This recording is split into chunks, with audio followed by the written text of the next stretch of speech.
I think he wants to put me in a box, get rid of me. You're the CEO of DKE Performance, but before the business, before everything, where did this obsession with cars actually begin? Oh, come on, I'm Generation X, dude. What a question.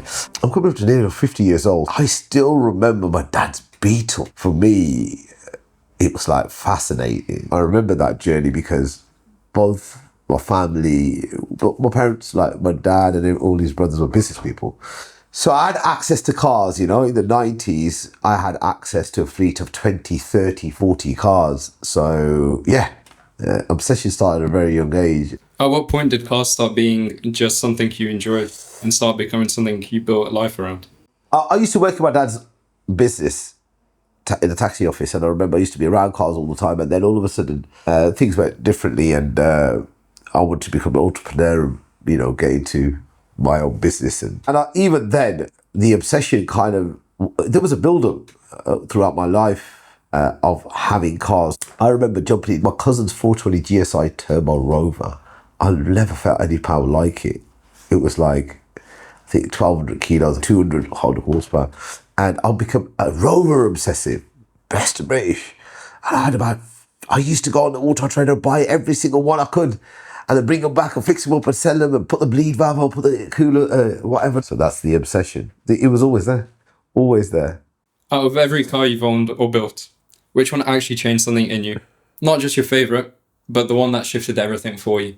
I think the car that sticks out for me the most is, I think it was the R34 Skyline GTR. Fortunately, through initial business in the early 2000s, there was the R34 GTR. I'm not going to say too much. The R34 really stuck out for me, and then I became JDM literal obsessive. So that JDM sort of coming out of Germans was momentarily the time where he started creating a massive shift.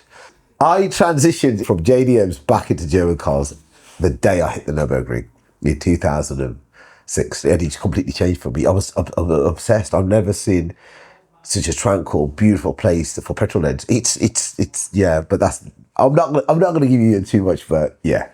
Speaking of the Nürburgring, most people know it as a famous track. How did it become a hobby for you personally? What pulled you towards it? What is it about that track specifically? I think it's first and foremost, it was nothing more than it was the travelling, the actual journey.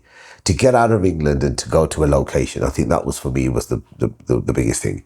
And the first few years, I only went once or twice around the track. I used to spend all the money go there, I spent once or twice. That's it.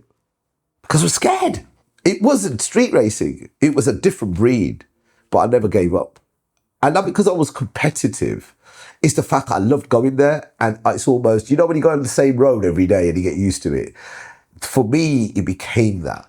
Okay, I'll go again, and I'll go again. I knew I needed to be in a BM, and then the BM kind of DNA got sort of ejected, and I haven't come out of it. And that's why after the 46, the M2 is the only car so far. This is the fifth one we've had since 2016 from the OG to the comp, and it's the only one I'd probably use. You went from a passion for cars to building DKE Performance.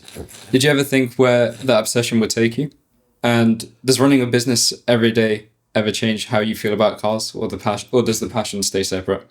I mean, I drive around in a Citroen C3, so I love this one particular, I love DKU. DKU's made everything for me, made my journey. Even for any other business interests I have, it always draws me back here. This is my go-to every day, It's like, this is DKU's everything for me.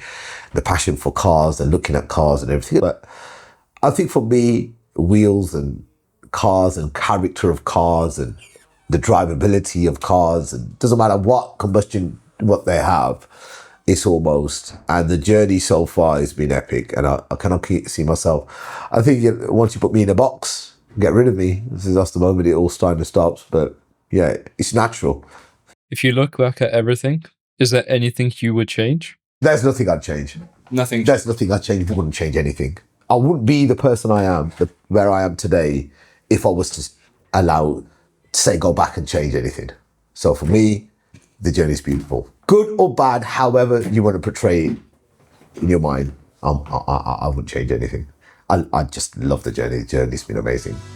There's always one place that is mysterious enough for me in my journey.